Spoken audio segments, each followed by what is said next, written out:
Assalamualaikum warahmatullahi wabarakatuh. Perkenalkan, nama saya Dian Dwi Ramadhani dari mahasiswi Universitas Muhammadiyah Tangerang dengan NIM 17622014220.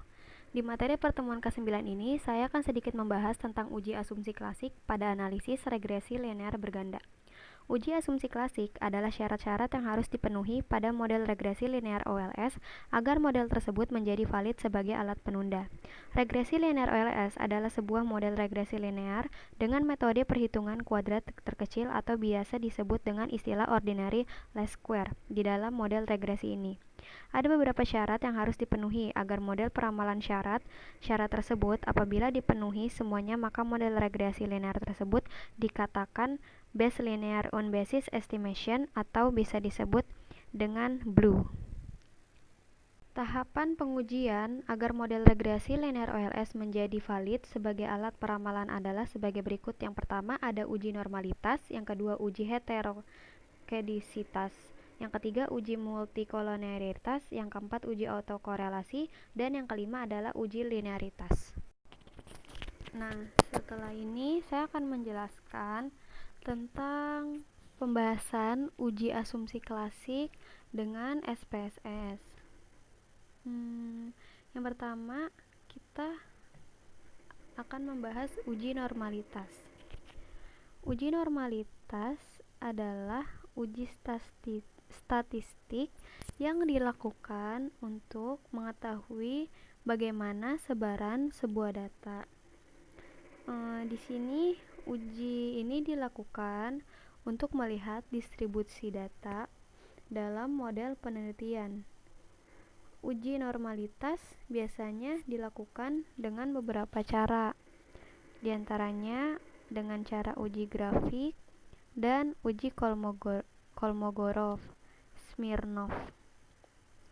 Nah, di sini kita ada beberapa cara uji normalitas dengan menggunakan program SPSS.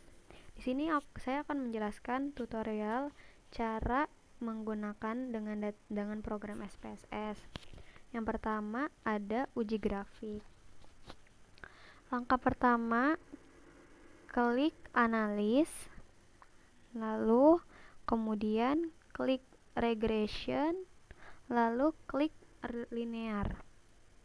Nah, di situ akan muncul kotak dialog linear regression, kemudian isi kotak dependen dengan variabel Y dan kotak independen dengan variabel X1, X2, X3, dan X4.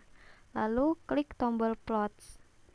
Akan muncul kotak dialog linear regression plots, kemudian isi kotak Y dengan spreadsheet dan isi kotak X dengan spread. Setelah itu, pada menu standardized residual plots centang, histogram, dan normality probability plot, lalu kemudian klik continue ya, lalu klik OK.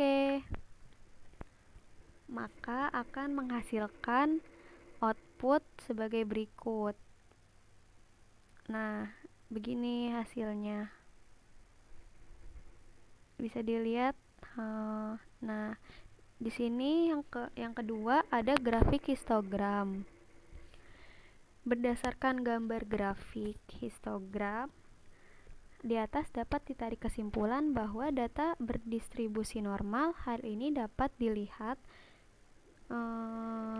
dari grafik histogram memberikan pola distribusi yang melenceng ke kanan atau membentuk pola seperti lonceng. Lalu di sini kita bisa lihat kan bentuk grafik histogramnya seperti ini. Sampai grafik histogram ini kurang lebihnya mohon maaf. Assalamualaikum.